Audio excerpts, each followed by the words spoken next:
And now, from beyond our dimension, this is the JeffMara podcast. Here's Jeff. My guest is Hope, near-death experiencer and former research analyst for a government contracting firm in Washington, D.C. that specialized in designing stealth planes and weapons of war for 17 years. She is an alien contactee, having her first UFO and alien sighting with missing time in 2009, followed by a second sighting 4 days later. Hope, thanks for joining me and welcome. Thank you for having me, Jeff. I'm really happy to be here today. Well, we're happy to have you. And let's start with that first sighting that you had in 2009. Okay, that's a good place to start. It was 2009, March to be exact. And I was in Virginia, close to Washington, D.C., in what you would call the tri-state area, for those that are not familiar with it. And my maternal grandmother was visiting some family members in Virginia. She was on holiday there. And so I was invited for dinner. And I decided to spend the night at my family member's house and stay in a guest bedroom. At the time, I had a dog, and his name was Jake. And I had adopted Jake from a shelter. He was a rescue dog. We had a very close relationship, so I brought Jake with me. He was instrumental in 2 of my UFO sightings. And so that evening, after the dinner party and after I had been with family and for dinner, I went to bed around 11 p.m. And I walked Jake. I gave him treats. I tucked him into bed with me. And I thought we were going to sleep. But at around, I would say around 11:15, he began to signal that he wanted to go out. And I actually got annoyed at him because, it was dark. I didn't want to go out and walk him again. I was in a different neighborhood. And he began to act really desperate that he really needed to go out. So I said, Jake, all right, I'm going to take you outside, but I'm not walking you. I'm letting you out in the garden. And I was staying in a guest bedroom that was in the basement of the home. And so it had a door that led out to the garden. And so I went out to the garden with Jake. And when I went outside, I immediately noticed that it was very, very quiet. It was March, so it was beginning of spring. I couldn't hear anything, and I could not see any stars in the sky as well. Jake didn't do anything. He sat down in the garden. And when he did that, I took a moment and I looked up. And when I looked up, I noticed that there weren't any stars. I could not see any clouds. The sky was very, very dark, almost like it was covered by something else. And the home was near an airport, and normally there's a lot of planes and activity in the sky. Even if, you're not able to see a plane, you can normally hear one, or, something's going on in the sky. So I looked up and I noticed a star that had not been there before. And as I looked at the star blinked 3 times. And as it blinked, I looked at it and I, for some reason, immediately knew that I was having a UFO experience. I had been a skeptic before that. I did not believe in them. Some of my coworkers had spoken to me about sightings that they had had in this government contracting firm that I was in. And I didn't believe them. I thought they were seeing things. I had an employee who told me she had seen something over the Pentagon, and also over her home at one point, and I just didn't believe it. So while I was working in the government contracting firm, I worked with 13 different engineers. Some of them had spoken to me about the government possibly re-engineering some planes based on findings in places like Roswell, Area 51. And I didn't believe them, but it did plant a seed as of curiosity in me as to where some of our military planes came from, our stealth planes, and also some of our weapons of war. And so I was curious about that, but they did mention that. Like I said, I did have one employee who shared that should had some sightings over the Pentagon. But like I said, I was a skeptic at the time. So you're looking out at the sky, it's completely dark. You start to see one light. It sounds like to me that the UFO was so big it was blackening out the sky. Would you agree with that?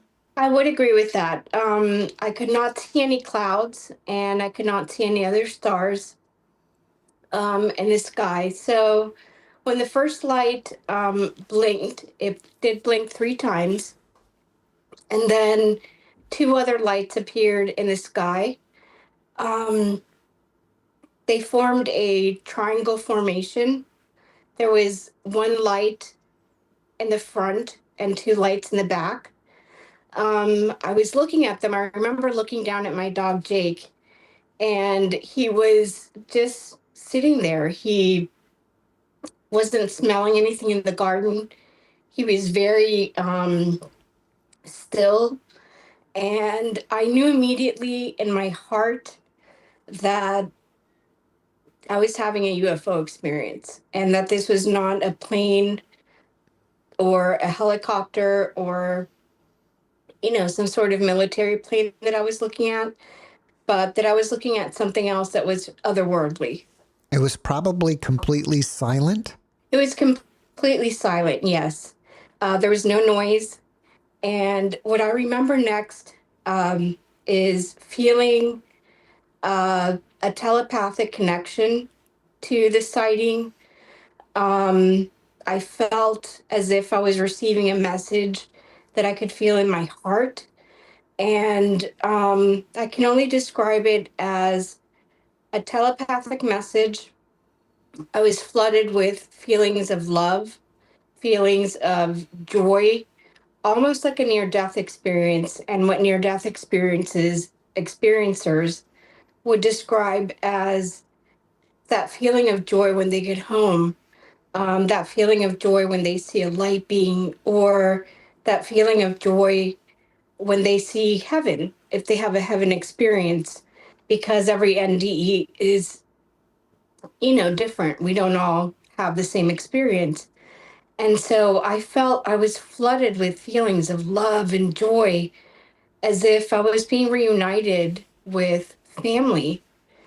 And so, I'm sorry to interrupt you, and I don't want to go into the details of your NDE in this video. I want to save it for another video. But got you. have you already had your NDE at this point? I had my first NDE, which was a birth NDE, Mm-hmm. but I had not had my second NDE, which was the most significant one, which I had in 2020 while I was in a coma for 8 days. All right. So in 2009, I had not had my NDE, but now I was having a UFO sighting and becoming a contactee. All right. Do you feel that the ETs had some sort of telepathic communication with Jake to bring you outside? Yes, I think they communicated with him in order to get me to go outside, in order to facilitate the sighting. I think they used him in order to signal me to go outside. I think it was meant to be, and I think they knew that I was at that location. My grandmother was also at that location, and we can go into this later or at another time, but she had had a UFO sighting that she would tell me about as I was a little child, and she was a believer in UFOs and in aliens. And so I did have that from her, the stories. And so she was in the home as well. And Jake was instrumental in this sighting and also my second sighting. He also signaled for the second one, which happened 4 days later. But I'll continue with the first one, which was once I had this telepathic communication, which came over me, and the feeling of joy and love. I was then translated into one of the ships. And there were three separate ships. It was not one ship that was a triangular formation with three lights. This was three separate vehicles that came from a mothership. I would call the ships Vimanas or shuttles, as Eric von Daniken, I don't know if you're familiar with his work, has referred to them as Vimanas as well, meaning these are smaller ships that come from the mothership that is in our atmosphere, but the shuttle ships are sent down, and they're sent down for whatever information they need, genetic material collection, abductions, anything else. And I'm talking about different species, not just the species that I dealt with on that day in March of 2009. You said you were translated into a ship. Yes, I What was. does that mean? It means that somehow they got me into the ship, but I don't remember how I physically got there. So I use the word translated because I don't know if I was beamed up in a beam of light.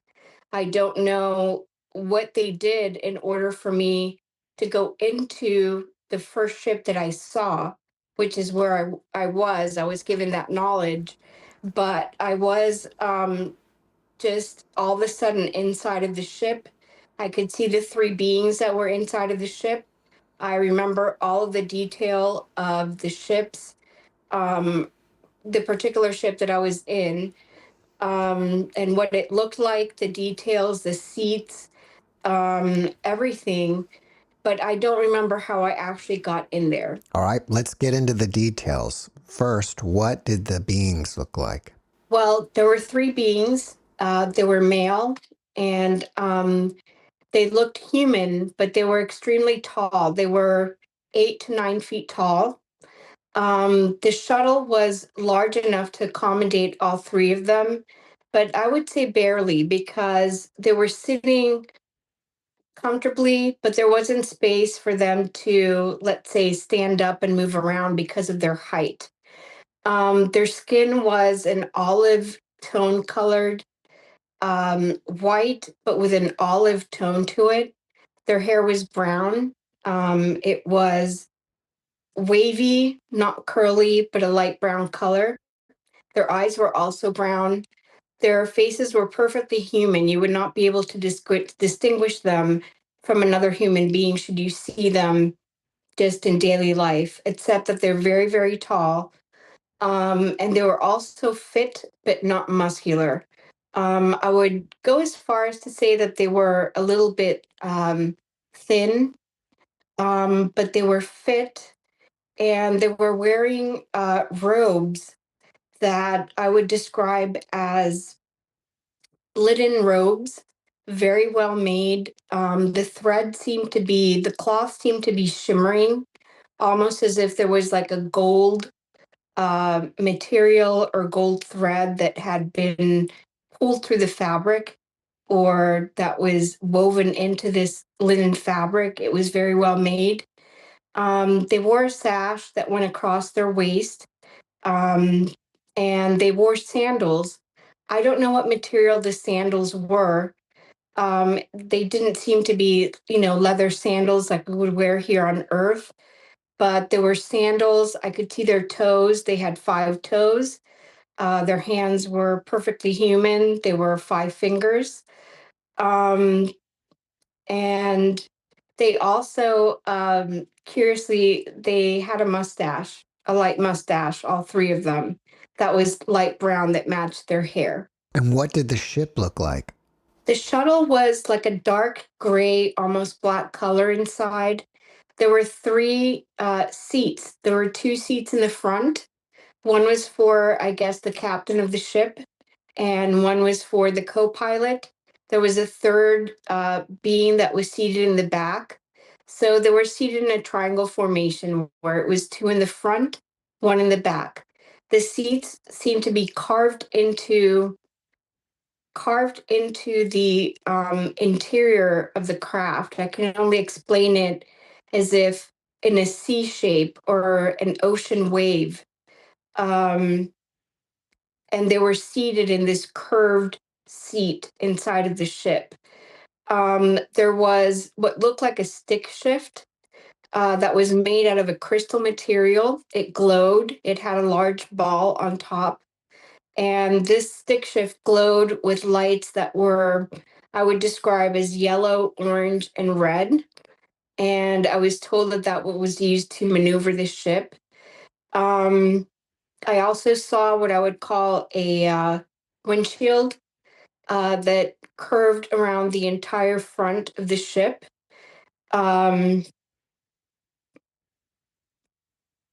There was in the back, I would say, like a small storage area.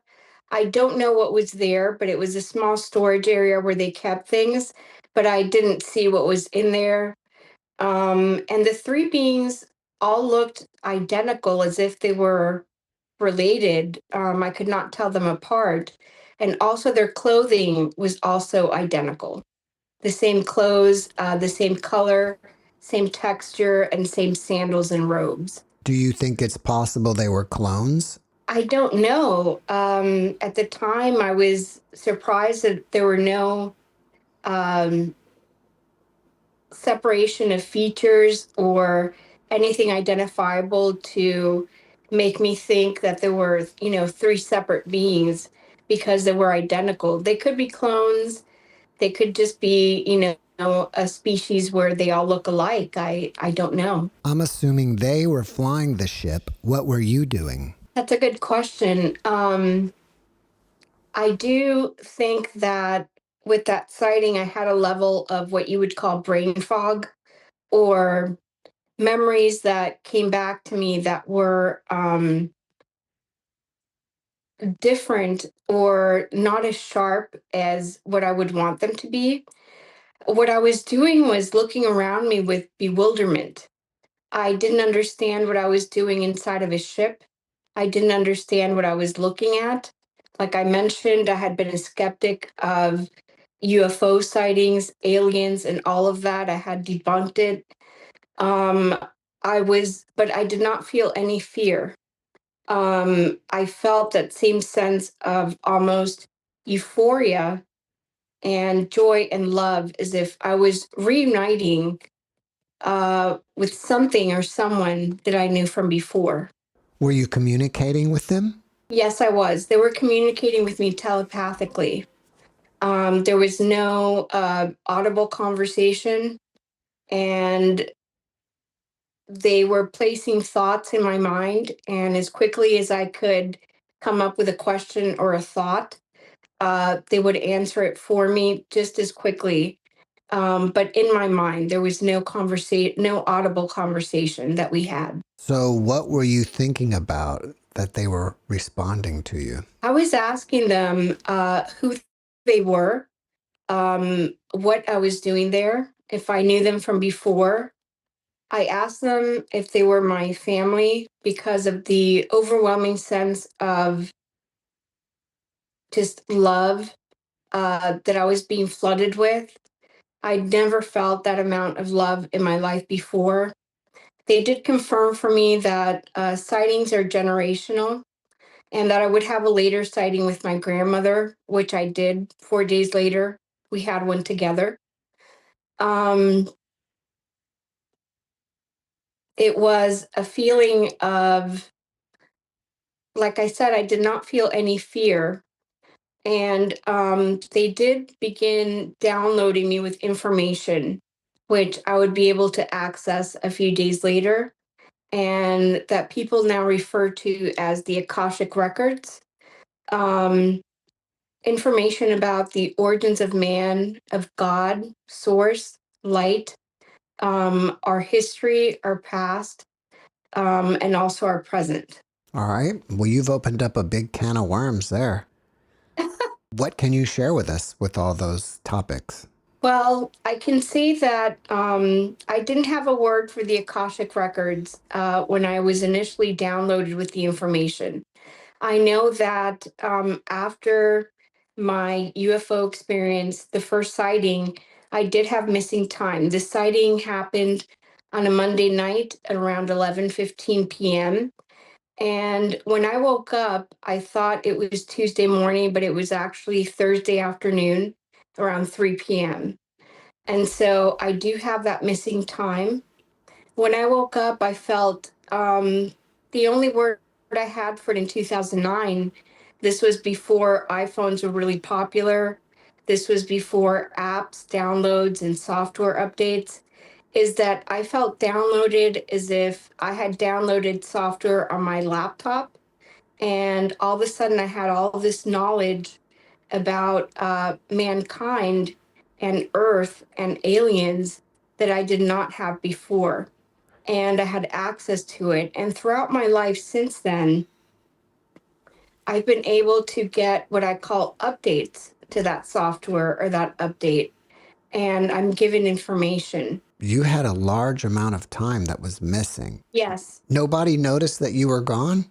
I can only refer to it as brain fog in that I remember that day I went upstairs and I had checked my phone and I noticed it was Thursday at 3 p.m. And it was as if I was in a dreamlike state. It didn't occur to me to ask anyone, have I been missing? How long have I been here? Have I been to work in the last few days? Has anyone called for me? It was almost like everything had been taken care of and everything around me. I know this will sound strange, but everything around me was normal. And my missing did not seem to be abnormal to anyone except myself. What can you share with us about the origins of man? Well, I can tell you that I was told that there is a creator God, and that God is what people refer to as source or light or love, and that's where we originated from, and that there are other species that have been created by God.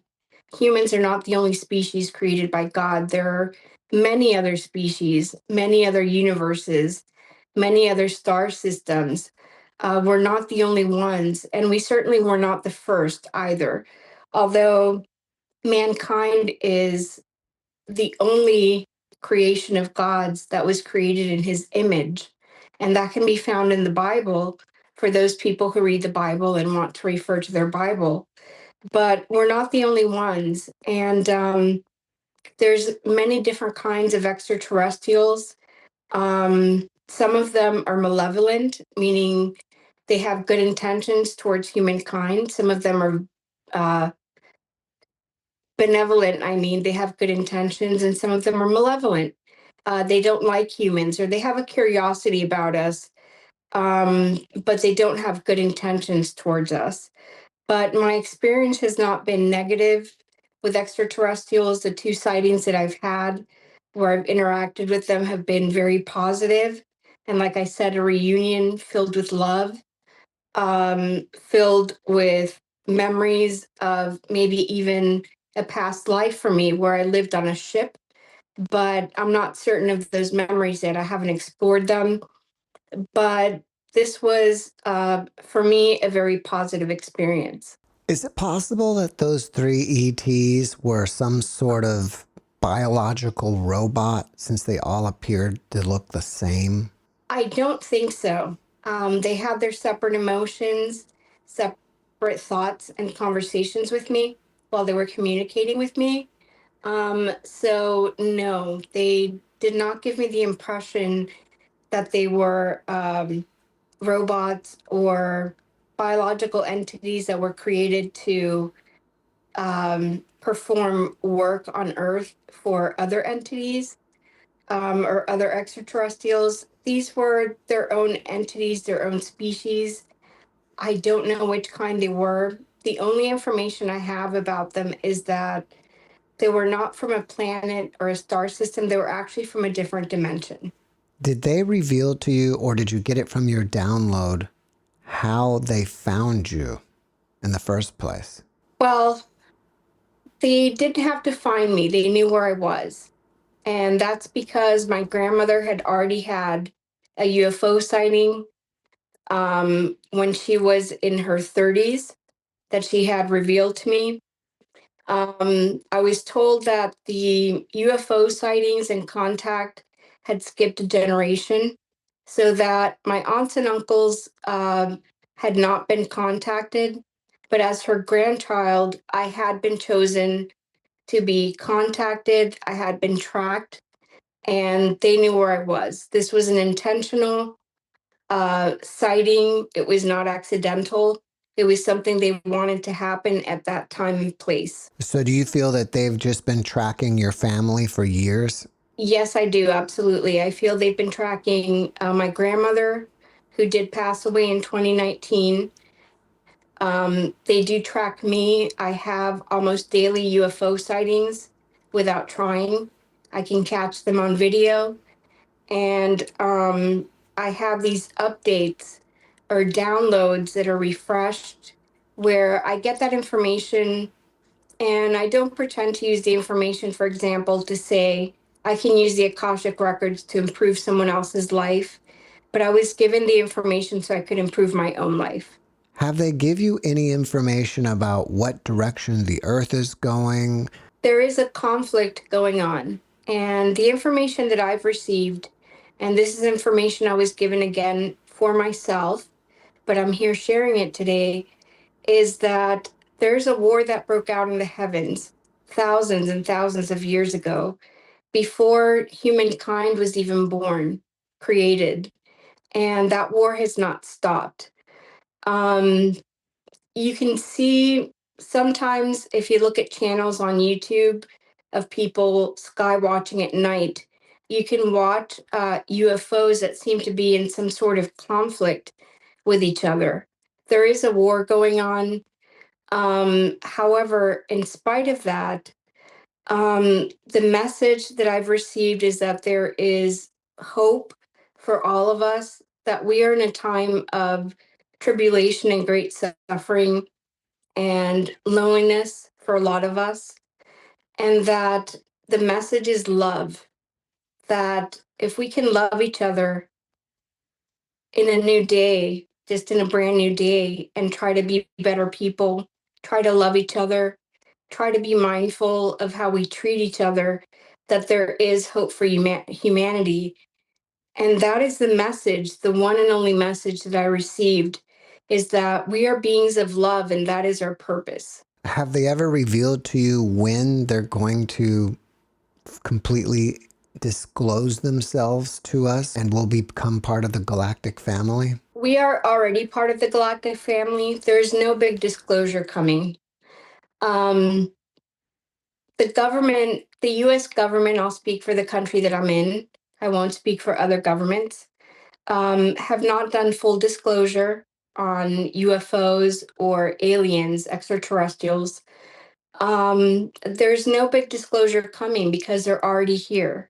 It doesn't matter if we believe in UFOs. It doesn't matter if we believe in aliens or extraterrestrials because they already exist. They've already been interacting with humans for thousands and thousands of years. You only have to take a look at the pyramids and other landmarks on the earth, hieroglyphics and other things. They've been here for a long time, observing humanity and interacting with us. Now, there are UFO sightings. Why? Because now we have more technology in order to catch that in our skies, and people are becoming more aware of them. Um, I would say that the governments are doing a soft disclosure and saying, yes, we've seen them. Some pilots have seen them. Maybe some military planes have run into them, but they're not doing a full disclosure. They're already here and they're different species. And there are species that are existing in our atmosphere and motherships. Some of them also live on Earth. They live in our caves, places like Antarctica that there's no humans there, so that's ideal for them. Even inside of our ocean, some UFOs are very technologically advanced and they can survive inside of our oceans. And that's why you have sightings by Navy personnel and other people who have sightings that are called USO. And so they're already here. The disclosure is coming, but very slowly from our governments. But they've been here for thousands of years and they're already here. It's only a matter of acknowledging them and what you're going to do with that information. If the average person wants to see a UFO, can they? I say that with intention, you can. If you have the intention to see a UFO, you can send out an intention from your heart saying, I would like to see you. I would like to have this information revealed to me. And can I please see this? And in that way, you might be able to see one, but I cannot guarantee that that's going to happen. I'm able to summon them. I'm able to send out intentions through my heart in code in order to see them and have that connection with them. But then again, I was given that gift in 2009 by them after my first UFO sighting. But I think that for anyone who's curious and has an open heart, they know that, they see that, and it is possible. Before we move on to your second sighting, let's take a look at a few of your videos. Okay. Tell us what we're going to be seeing here in this video. Okay. So these UFO I saw during a meditation session where I asked to see discs or UFOs above my home during my meditation. So I did send out an intention, and what we're seeing are 4 silver, small, round UFO that came in a formation. There was one that came first. Then you can see 2 that fly over, followed by a 4th silver disc UFO. All right, let's play it.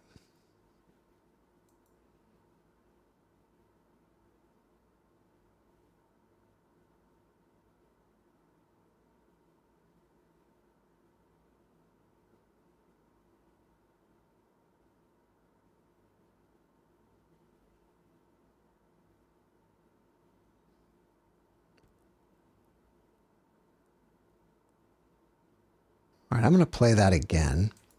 Okay. Now, there's the first one, comes buzzing by Yes. really fast.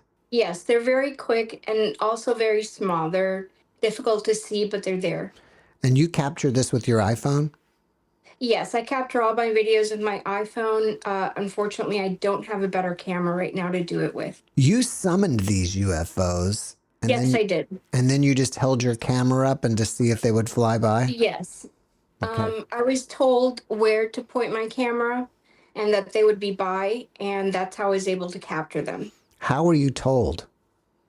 Telepathically, like I was during my first UFO contact, during my first sighting. They do still communicate with me telepathically.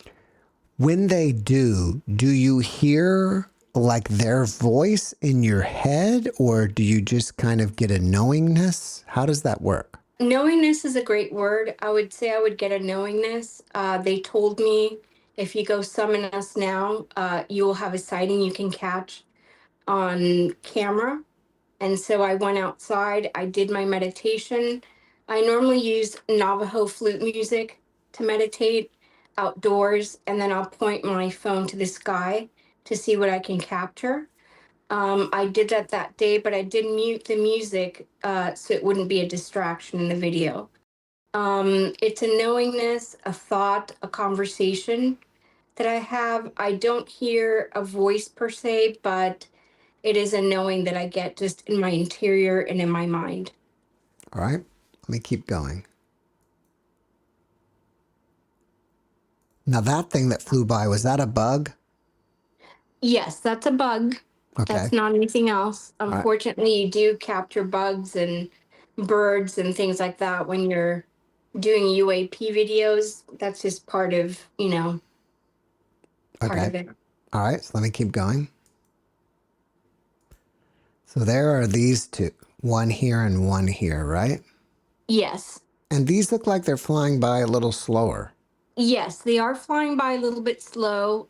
They did that for me. And then after those two, there is a fourth one that you can see following them a few seconds later. All right, let me keep going.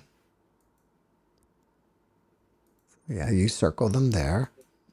Yes.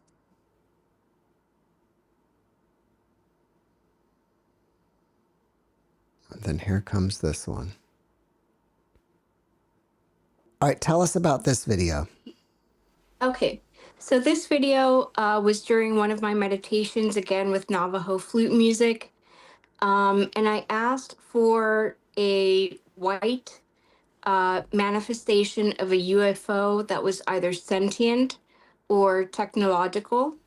And that's what I got, was a being in the sky that was moving and was very, very brief. It looked like an angel. I'm not sure if it was an angel, but it was definitely something sentient in the sky that I was able to see with my own eyes and also through my camera.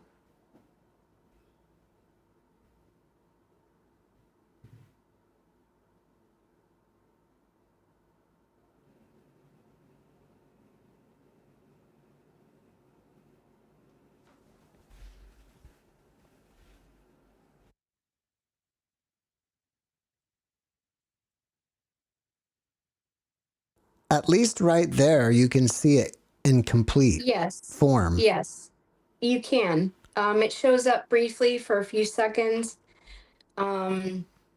It's hard to see something with your eyes and then try to capture it with your phone as you're seeing it, because you want to have the experience but also capture it, but it is there. That was a UFO sighting I had. That was an exciting one. Those were four large orbs next to the moon.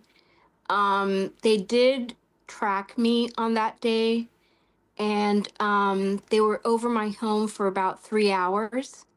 And I do have a little bit of brain fog from that sighting, but it was an extended period of time, and it's one of my clear shots that I have, videos that I have. And that was actually, Jeff, in New York. I was in New York at the time, but obviously they know that I'm there, and they woke me up at 4 in the morning, and I was able to capture this. Okay.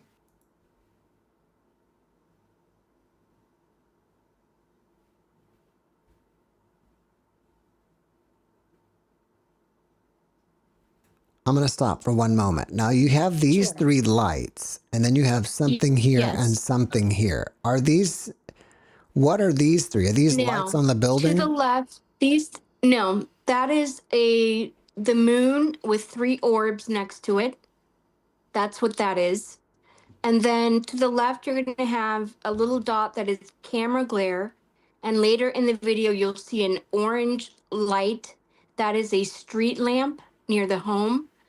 But those three orbs are next to the moon. That's what that is. All right, these are three orbs, right? Yes. Where is the moon? The moon is the largest one to the right. Like this one is the moon? Yes. So this The is largest light is the moon, and then you have orbs next to it. I believe there's two white ones and a blue one. okay. I guess maybe it's hard for me to see on mine. Maybe this is the moon here.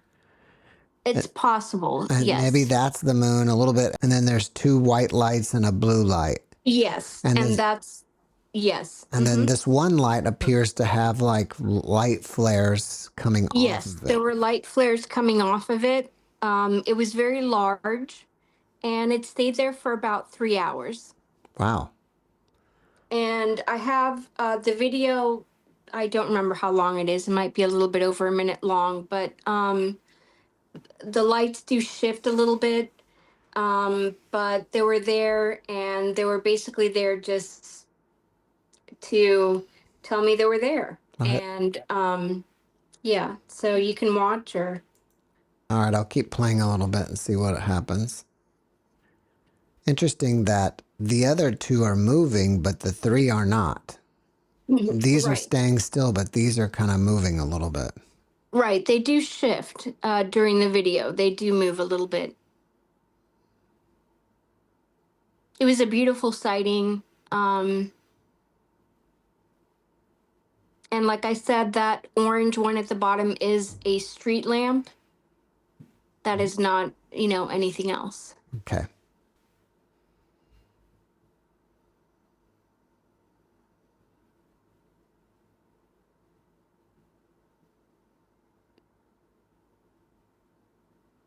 Take us through the next sighting 4 days later. Okay. So 4 days later, I was invited back to the same home. My maternal grandmother was still staying at the home. So I came back. It was the same scenario. I brought my dog, Jake. We had dinner. I went downstairs. I went to sleep. This time, Jake woke me up around 1 in the morning, and he wanted to go out. And I immediately answered that request and took him out to the garden. When we went out to the garden, it was the same as the first UFO sighting, as in it was very still. It was very dark. There were no clouds, no noise. Everything was very still. And all of a sudden, I saw 5 different spacecrafts, and they were in what I would call a square formation. So 4 shuttlecrafts or Vimanas with a 5th one on the side, catty corner to one of the other ones. So they were in a perfect formation. During this sighting, my maternal grandmother was in the home. It was a family member's home, and she was spending a holiday there with them. And that's why I was spending the night with my dog, Jake, was to see her. Um, the beings communicated with me again telepathically to go get my grandmother. And so I did, even though it was very late at night. And it's a house that had 3 levels. I was staying in a guest bedroom in the basement. I did go up to the first level of the home. And when I got to her room, she was awake with the lights on and dressed. I told her that they wanted to see her. I don't know why I used that wording or why I thought that she was going to understand, but she did. And we immediately went downstairs together. Um, we were able to go into the garden, and my grandmother was dressed in her pajamas with a robe and her slippers, and she was ready. And she said, "They're here." And we went outside. My dog Jake was there again, and we looked up, and they had turned into a triangle formation. So now there were not 5, there were just 3, like the original sighting that I had, but now they're in a triangle formation. And they telepathically communicated with us that our contact had been generational, that my grandmother had been contacted, and now I had been contacted, and that they were happy to see us together, and that this was a family reunion. And they were there for exactly, I don't know how I knew this time, but exactly for 22 minutes. And we were able to observe them for 22 minutes.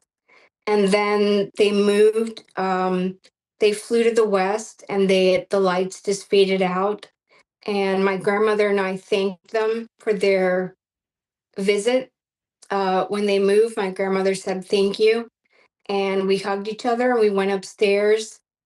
We went back inside the house, and we went to sleep, and there was no discussion of what had happened. We just went to sleep. And the next day we did briefly talk about it, but for the most part, we did not talk about it again. Has your mother also been visited? She has not. My aunts and uncles were not visited. It skipped a generation, so it went from my grandmother, and then it went to myself. Have you spoke to your grandmother about the incident since that night? Yes, we spoke about it maybe at about a month later, and we spoke about it in detail. She then told me about her own UFO sightings when she was in her 30s, in a farm that she owned with my grandfather. There was an evening where she went out late at night and she went to collect the clothing that was on the clothing line. And when she went to collect the clothing, she said a light came over the sky, and it was a round silver light. It illuminated the entire sky and the property and the land. And she said that she got briefly scared about what she was seeing, so she hid behind a bush, or actually underneath a bush, and just sort of clutched the clothing that she had collected to her. And she said the lights hovered for a few minutes and seemed to be searching for something, and then that they left. And she told people about it the next day, and people told her, well, you must have seen a plane or a helicopter or something else, but we don't think it was something more than that. And so I was really the only person that she discussed that sighting with. Prior to all this, you didn't believe in UFOs, and I believe you even, No. and I think you even said that you had debunked it. Yes. So, how did you change after all this? And when did you, did you immediately start believing, or did you still have doubt for a while? No, I didn't have doubts. After my first sighting, I had no doubts as to whether aliens, extraterrestrials existed, or the UFO phenomenon. I went from not believing in it and actually making fun of people. I'm not proud of that, but making fun of people who believed in it and saying, the videos are grainy, they're blurry, there's no evidence, to someone who actually wholeheartedly believed in it and had an amazing experience. And I had no doubts after that. So, what is your relationship with them at this point? Now, I haven't had a sighting again of them since 2009, although I am tracked and I do see UFOs. I know that they're them, but I haven't had what I would call an in-person sighting with them again since then. My downloads are updated.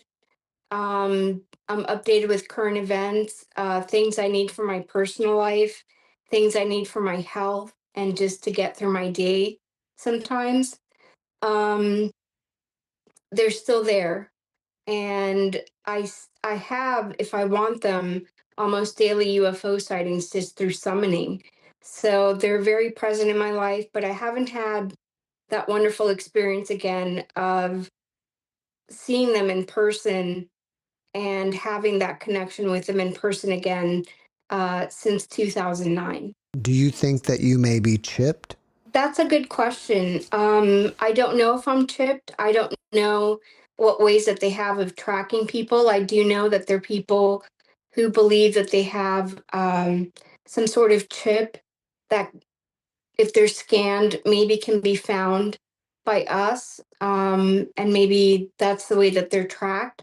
I'm not sure how I'm tracked. I just know that I am, and that I'll have sightings the rest of my life. Can you share with us what you learned in your most recent update?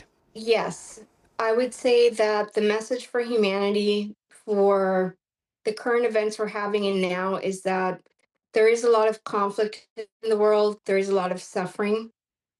There is a lot of misinformation from governments. There's a lot of loneliness that's pervasive in humankind right now, I think, for all of us.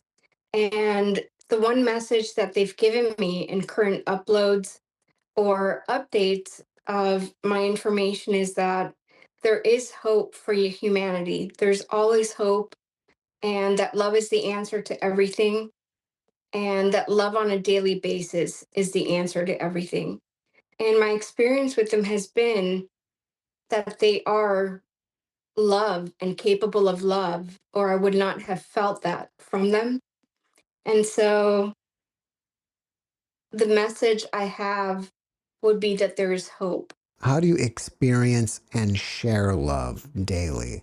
How can you do that practically? To me, sharing love daily is, I wouldn't call myself an empath, because I think that we're all empaths, in that if we're functioning at our ideal frequency, that we can feel other people suffering and we're aware of it and we can help each other.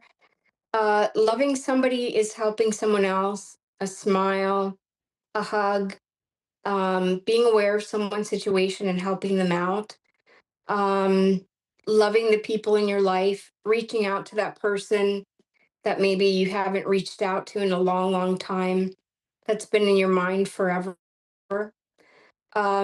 That's how we share love with each other as humans every single day. And that's our purpose. And that's what we should be doing every single day. After watching this video, people may want to reach out to you and contact you. Are you up for that? And if so, how can they reach you? Yes. I'm on YouTube. My YouTube channel is Hope Yeah, HOPE, and then the word yeah, YEAH. And I also have an email, which is hope, yeah, and the number 7 at gmail.com. And I welcome any questions or just messages, and I'll respond. Are you looking to meet other experiencers like you? Yes, I am. I'm trying to extend my network and meet other people who've had similar experiences, who believe and or who don't believe but have an open mind and want to learn more. Before we finish up, can you leave us with a last positive message? Yes, the last positive message is that humanity is an incredible creation of God, that we are positive beings of light. We are light and we are love, and we are capable of peace. We are capable of moving on, and we need to have belief and confidence in ourselves that we can get to a better place and move on from the conflict and negativity and loneliness that we're experiencing now. There is a better place and that we can reach it. Hope, thank you for your message, and thank you for being my guest. Thank you, Jeff. Thank you for having me today. Thanks for watching the JeffMara podcast. I really appreciate you. Another way to show support is through YouTube memberships. And if you do, there are loyalty badges and other perks depending on your level of membership. All you need to do is click the join button underneath the video to find out more. Thank you for your support.